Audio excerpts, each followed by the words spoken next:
Hello students, welcome to online class of chemistry. I am Mehboob Ali and today our topic is conductivity of electrolytic solutions.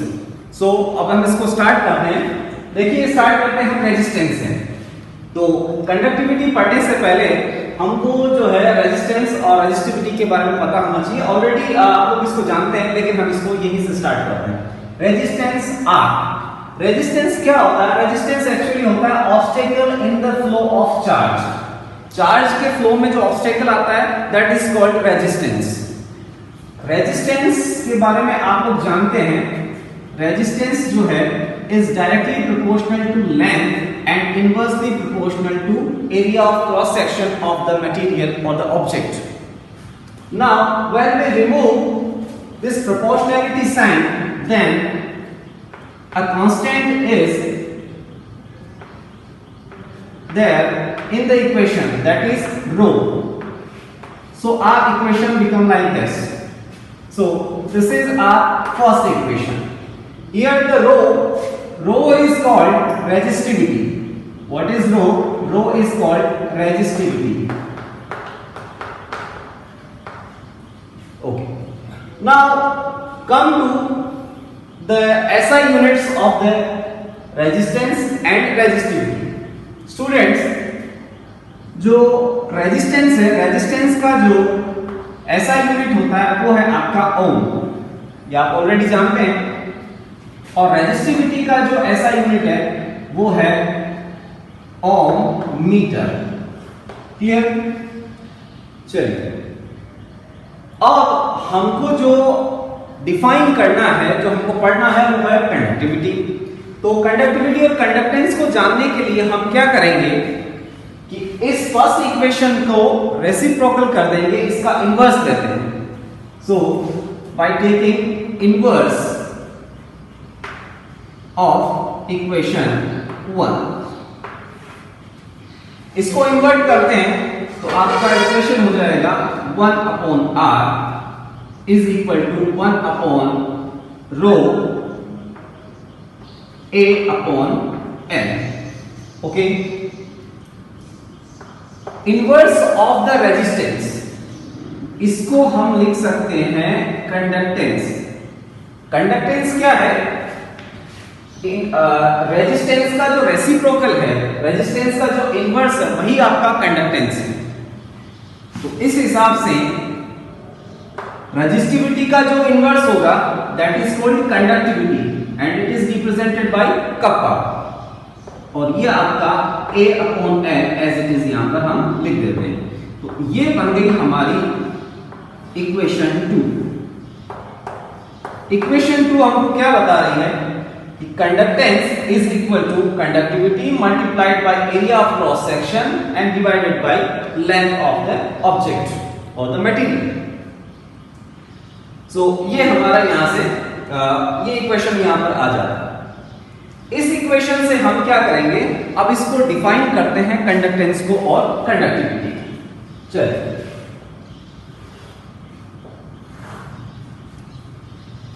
So conductance, come to conductance G. Conductance क्या है?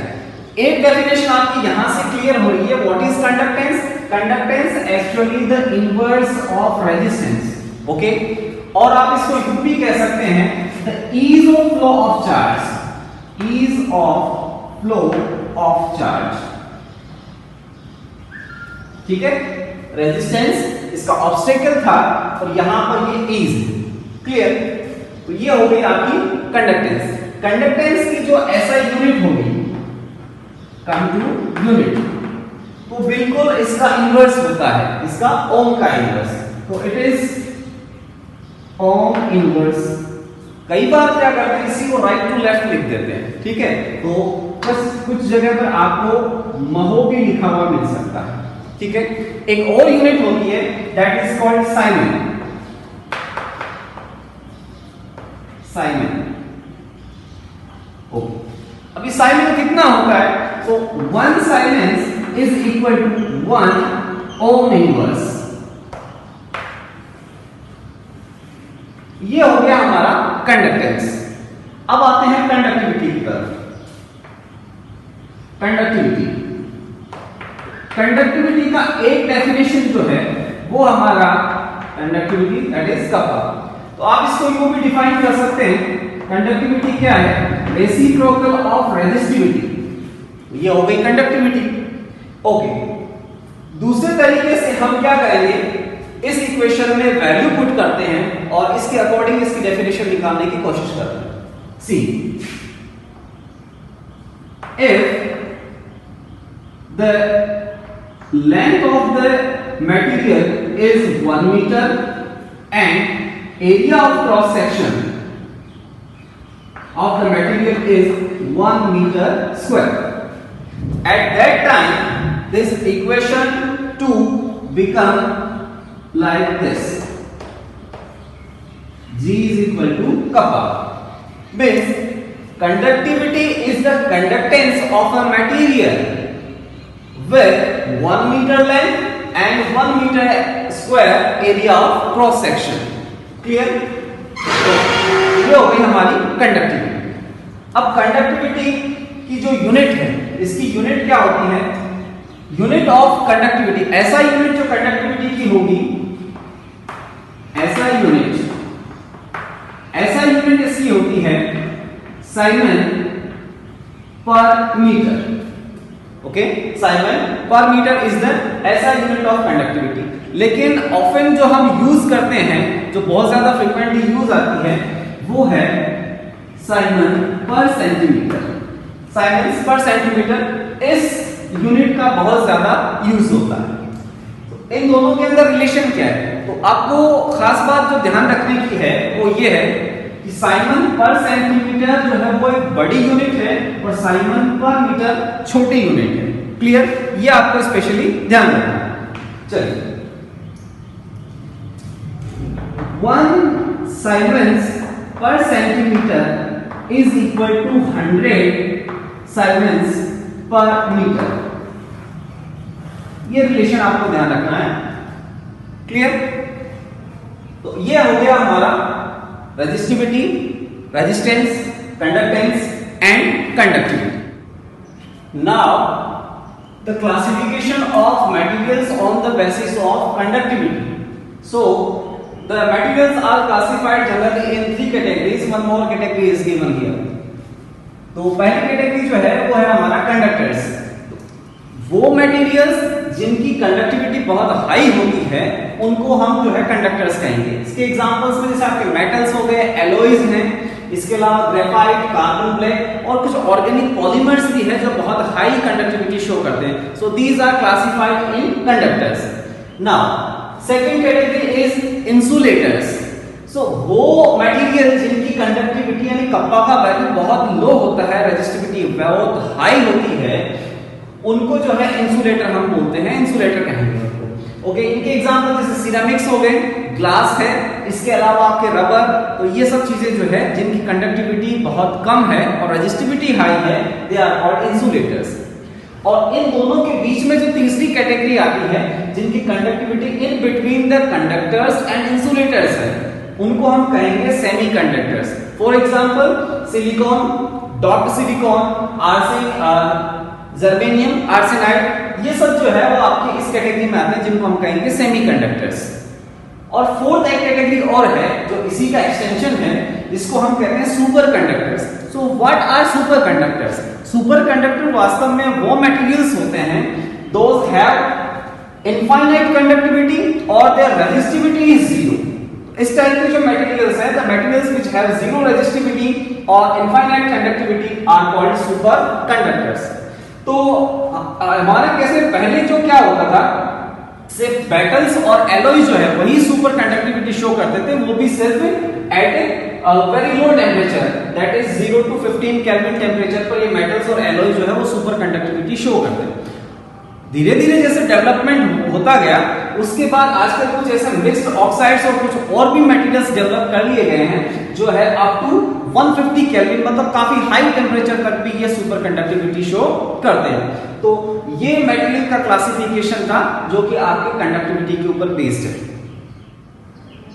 अब आते हैं types of conductivity पर। और उन factors पर जो कंडक्टिविटी को अफेक्ट करते हैं। तो देखिए, कंडक्टिविटी को हम टू कैटेगरीज में क्लासिफाई करते हैं।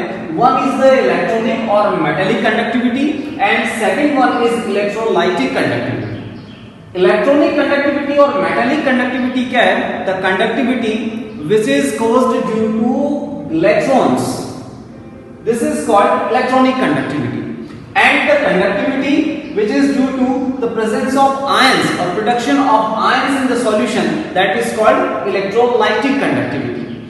अब इस इलेक्ट्रॉनिक कंडक्टिविटी को या मेटेलिक कंडक्टिविटी को कौन कौन से फैक्टर्स जो इफेक्ट करते हैं उनको हम स्टडी करते हैं। तो देखिए, फर्स्ट जो फैक्टर है वो है nature and structure of metal. Metal का जो स्ट्रक्चर और उसका जो नेचर है कि वो कंडक्टर है, इंसुलेटर है, सेमीकंडक्टर है, ये उसके नेचर के ऊपर भी डिपेंड करेगा कि वो कंडक्टिविटी उसकी कम होगी, ज्यादा होगी, किस लेवल की होगी। उसके बाद आता है नंबर ऑफ वैलेंस इलेक्ट्रॉन्स पर एटम। वैलेंस इलेक्ट्रॉन जितने ज्यादा होंगे, कंडक्टिविटी या इलेक्ट्रॉनिक कंडक्टिविटी उतनी ही बढ़ती जाएगी। Temperature, third one is temperature. So temperature जो है, कंडक्टिविटी टेम्परेचर इंक्रीज होने पर डिक्रीज होती है। Actually it is inversely proportional to temperature. ये जनरल एक टर्म हो गया आपका। लेकिन सेमीकंडक्टर के केस में ये उल्टा होता है। जैसे जैसे टेम्परेचर राइज होगा, सेमीकंडक्टर की कंडक्टिविटी भी राइज होती है। ये एक एक्सेप्शन है। अब आ जाते हैं हम इलेक्ट्रोलाइटिक कंडक्टिविटी के फैक्टर्स पर। तो इलेक्ट्रोलाइटिक कंडक्टिविटी में क्या होगा? तो फर्स्ट ये डिपेंड करती है नेचर ऑफ इलेक्ट्रोलाइट पर। What kind of electrolyte we have added in the solvent and solution. Now second, size of the ion and their solvation. If the size of ion is larger, so its mobility is slower, so conductivity आपकी क्या हो जाएगी? कम हो जाएगी। और उसके solvation पर भी डिपेंड करता है। Solvation as you already studied in your previous class, solvation means वो सॉल्वेंट के अंदर जो है उसको कितना अच्छी तरीके से वो जो स्टेबलाइज हुआ है, और सॉल्वेंट के जो मॉलिक्यूल्स है उसने कितना अच्छे तरीके से उसको सराउंड कर रखा है।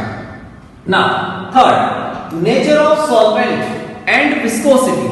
सॉल्वेंट के नेचर पे भी डिपेंड करेगा वेदर इट इज आयोनिक और पोलर सॉल्वेंट और नॉन आयोनिक सॉल्वेंट और ऑर्गेनिक सॉल्वेंट। और विस्कोसिटी, विस्कोसिटी अगर आपकी हाई होगी तो आपका जो कंडक्टिविटी है वो डिक्रीज हो जाएगा, बिकॉज मोबिलिटी आयंस की डिक्रीज हो जाती है।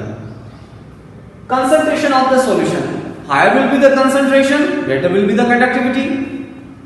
टेम्परेचर, टेम्परेचर अब यहां पर क्या हो रहा था? ये इनवर्सली प्रोपोर्शनल थी, बट इलेक्ट्रोलाइट की कंडक्टिविटी टेम्परेचर के डायरेक्ट प्रोपोर्शनल होती है। As we raise the temperature, conductivity of electrolytic solution increases. हाँ, तो बच्चों हमारा जो नेक्स्ट टॉपिक है वो है how to measure conductivity, measurement of conductivity. So conductivity को मेजर करने के लिए हमको मेजर करना है इलेक्ट्रोलाइटिक सॉल्यूशन की conductivity. So for that purpose we use Wheatstone bridge. Wheatstone bridge का स्ट्रक्चर जो है इस तरीके से होता है। यहाँ पर क्या होगा? There are 4 resistance connected in a particular manner and they are powered by a DC source. Okay, क्या होता है? और ये जो बीच में यहाँ पर P दे रखा है, ये डिटेक्टर है। This is detector. ओके, तो यहां से जब इनको पावर दिया जाएगा तो एक पर्टिकुलर यहां पर 4 आपको रेजिस्टेंस दिख रहे होंगे, जिनमें से R1 जो है वो आपका वेरिएबल रेजिस्टेंस है। मींस इसका रेजिस्टेंस हम जो है वो चेंज कर सकते हैं, we can vary the resistance. जब ये बैलेंस की पोजीशन में होता है, बैलेंस पोजीशन हम किस तरीके से डिटरमाइन करेंगे? जब बैलेंस पोजीशन में होगा तो there is no current is flowed through the detector. कि डिटेक्टर के फॉर्म में हम क्या ले लेंगे? डिटेक्टर के फॉर्म में आप जो है कोई स्पीकर ले सकते हैं या कोई दूसरी इलेक्ट्रॉनिक डिवाइस जो है वो यूज कर सकते हैं। So when there is no current is flowed through the detector, then the Wheatstone bridge is said to be in balance situation. और उस कंडीशन में क्या होता है कि आपका R2 और R1 का जो रेशियो है वो इक्वल हो जाएगा R4 और R3। तो इस तरीके से ये बैलेंस सिचुएशन होती है। इसमें हम क्या करते हैं? ये R2 जो है वो है हमारा अननोन रेजिस्टेंस, ठीक है। तो अगर हमको R2 या अननोन रेजिस्टेंस फाइंड आउट करना है तो वो आपका इस तरीके से हो जाएगा R4 multiplied by R1 divided by R3. So by this formula we can calculate the we can determine the unknown resistance. अब व्हीट स्टोन ब्रिज से अगर आपको मेटेलिक रेजिस्टेंस जो डिटरमाइन करना है वो तो आसानी से हो जाता है, बट इलेक्ट्रोलाइटिक सॉल्यूशन का रेजिस्टेंस डिटरमाइन करने में हमारे को जो है वो दो प्रॉब्लम फेस करनी पड़ती है। What are these two problems? First problem यहाँ पर ये है, ये जो डीसी सोर्स हमने यूज कर रखा है, डीसी सोर्स क्या होगा जब डायरेक्ट करंट इलेक्ट्रोलाइटिक सॉल्यूशन में पास होती है तो वो क्या कर देती है कि उसके कंपोजिशन को it change the composition of electrolytic solution. तो आपका कंपोजिशन ही चेंज हो जाएगा, तो कंडक्टिविटी की वो एग्जैक्ट वैल्यू जो है वो आपकी नहीं आ पाएगी। सेकेंड थिंग आपका ये है कि अब हम इलेक्ट्रोलाइटिक यहाँ पर अगर वायर है उसको तो इजीली कनेक्ट कर सकते हैं, लेकिन इलेक्ट्रोलाइटिक सॉल्यूशन को किस तरीके से कनेक्ट करें, तो ये कनेक्शन सेकंड प्रॉब्लम है। तो इन दोनों को ओवरकम करने के लिए हम क्या करते हैं कि जो आपका डीसी सोर्स है, डीसी सोर्स की जगह हम क्या कर लेते हैं, एसी सोर्स लगा देते हैं। ठीक है, ऑसिलेटर लगा देते हैं, ऑसिलेटर ओ। तो ये अल्टरनेटिंग करंट का सोर्स यहाँ पर कनेक्ट कर देते हैं। और ये जो सेकंड प्रॉब्लम है इसको कनेक्ट करने की, इसको हम सॉल्यूशन इसका ये है कि इसकी जगह हम क्या करते हैं, हम यूज करते हैं conductivity cell. It is solve by using conductivity cell. ये है conductivity cell. Okay, conductivity cell क्या होता है, ये कंडक्टिविटी सेल का एक डायग्राम आपको बता रखा है। Really actually it is a glass tube in which two platinum electrodes are connected. Two platinum electrodes are inserted. ये platinum electrodes जो है, these platinum electrodes are deposited with finely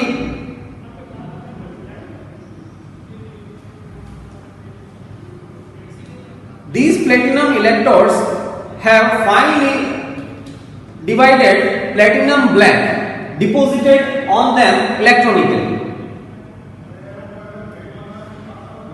in platinum electrodes के ऊपर finally divided platinum black को जो है वो electronically deposit किया हुआ होता है। ठीक है, अब the area of cross section of this platinum electrodes are A and they are separated by the length of L. अब इनके बीच में हम भर देते हैं ये हमारा इलेक्ट्रोलाइटिक सॉल्यूशन, जिसकी हमको कंडक्टिविटी या यहाँ पर रेजिस्टेंस जो है वो कैलकुलेट या डिटरमाइन करना है। तो ये दोनों प्रॉब्लम हमारी सॉल्व होगी। क्लियर? तो इस तरीके से हमारा इस फॉर्मूला को यूज करते हुए हम कैलकुलेट कर सकते हैं, हम डिटरमाइन कर सकते हैं the resistance of the electrolytic solution. But हमारा मेन एम है कंडक्टिविटी को डिटरमाइन करना, हाउ टू मेजर कंडक्टिविटी। तो कंडक्टिविटी मेजर करने के लिए हमने क्या कर लिया है, उसका रेजिस्टेंस को मेजर कर लिया। Now come to the formula. इस कंडक्टिविटी सेल में जो हमने सॉल्यूशन डाल रखा है, जो सॉल्यूशन फिल किया है, उस सॉल्यूशन का जो रेजिस्टेंस होगा उसका आपको फॉर्मूला ही पता है पहले से ही। ओके, इसको हम जो रेजिस्टिविटी है, रेजिस्टिविटी को हम क्या लिख सकते हैं, resistivity can be written as inverse of the conductivity obviously. Okay, और एड अपॉन ए हमने एज इट इज लिख लिया। ये जो एड अपॉन ए होता है, ठीक है, ratio of length and area of cross section, इसको हम कहते हैं जी स्टार। जी स्टार क्या है, जी स्टार इज सेल कांस्टेंट। ठीक है, ये जो कंडक्टिविटी सेल है इसका सेल कांस्टेंट है। सेल कांस्टेंट क्या होगा, is the ratio of length and the area of cross section. Okay, तो हमारा ये जो फॉर्मूला है, ये फॉर्मूला हो जाता है R is equal to 1 upon kappa multiplied by G star, or you can write resistance is equal to cell constant upon kappa। ठीक है, तो ये आपका फॉर्मूला यहां पर आ गया। इस फॉर्मूले को हम जो है चेंज करके यहां से कंडक्टिविटी का फॉर्मूला बना लेते हैं, kappa is equal to G star upon R. By using this formula we can calculate or we can measure the conductivity. तो कंडक्टिविटी आपको जब मेजर करनी है तो आपको दो चीजें चाहिए होगी, एक सेल कांस्टेंट और दूसरा उस इलेक्ट्रोलाइटिक सॉल्यूशन का रेजिस्टेंस। तो सेल कांस्टेंट जो है वो आपको यहां से L और A के रेशियो निकालने से मिल जाएगा, और रेजिस्टेंस जो है हमने यहां पर व्हीटस्टोन ब्रिज से मेजर कर लिया है। ठीक है, तो एक दूसरी प्रॉब्लम यहां पर फिर से आती है कि जो सेल्स कांस्टेंट है उसको डायरेक्टली आप मेजर नहीं कर पाते हैं। ठीक है, इसको मेजर करना मुश्किल होता है। दूसरा, इसकी जो वैल्यू आएगी, अगर हम डायरेक्ट इसका एरिया ऑफ क्रॉस सेक्शन और लेंथ निकालेंगे तो वो एक्यूरेटली मेजरमेंट उसका नहीं होता है। तो इसको दूसरी तरीके से मेजर करते हैं। दूसरा तरीका क्या है, इसी फॉर्मूला को यूज करते हैं। तो the formula for G star means cell constant become R multiplied by kappa. Okay. By using this formula, we will calculate the cell constant. क्या करेंगे, यहां पर कंडक्टिविटी सेल में हम कोई पहले से नोन ऐसा कोई सॉल्यूशन इसके अंदर फिल करते हैं जिसकी कंडक्टिविटी हमको ऑलरेडी पता है और एक्यूरेटली पता है। ठीक है, तो हम क्या करेंगे, कंडक्टिविटी हमको ऑलरेडी उसकी नॉन है, तो हम क्या करेंगे, उसका रेजिस्टेंस जो है वो व्हीटस्टोन ब्रिज में कनेक्ट करके उसको निकाल लेंगे। व्हीटस्टोन ब्रिज में कैलकुलेट करने के बाद हम जो ये इसका रेजिस्टेंस निकाल लेते हैं। ठीक है, तो आपको रेजिस्टेंस और कंडक्टिविटी को मल्टीप्लाई करके आपके पास क्या आ जाएगा, इस सॉल्यूशन का सेल कांस्टेंट आ जाता है। तो for this purpose we use potassium chloride solution. Why, ये पोटेशियम क्लोराइड क्यों यूज करते हैं, क्योंकि पोटेशियम क्लोराइड के डिफरेंट कॉन्सेंट्रेशन के लिए जो कंडक्टिविटी का वैल्यू है वो एक्यूरेटली नोन है। तो हम वहां से जो है वो इसका कंडक्टिविटी का वैल्यू यूज करेंगे, और रेजिस्टेंस जो है आप व्हीटस्टोन ब्रिज से मेजर कर सकते हैं। तो इन दोनों को मल्टीप्लाई करके हमारे पास आ जाएगा G स्टार सेल कांस्टेंट, और उसी सेल कांस्टेंट की वैल्यू हम जो है यहां पर पुट कर देंगे। ठीक है, तो ये तो आ गया आपका cell constant. Cell constant concentration पर डिपेंड नहीं करता है, कोई भी कंसंट्रेशन हो उसके लिए सेल कांस्टेंट आपका सेम ही रहेगा। ओके, अब वो सॉल्यूशन जो हमको जिसका कंडक्टिविटी मेजर करना था उसको दोबारा वहां कनेक्ट करते हैं और वहां से निकाल लेते हैं उसका रेजिस्टेंस, और इस सेकंड फार्मूला में इसको पुट करेंगे और आपका जो है कंडक्टिविटी मेजर हो जाता है। क्लियर? तो this is the process by which we measure the conductivity of a electrolytic solution. इस केस में आपका ये जो फार्मूला है ये बहुत इंपॉर्टेंट है, इसको आपको याद रखना है, और इसके अलावा ये वाला फार्मूला भी इंपॉर्टेंट है। क्लियर? तो ये तरीका है जिसके थ्रू हम जो है वो कंडक्टिविटी मेजर करते हैं। So students, that's all for today's topic. Thank you very much, have a nice day.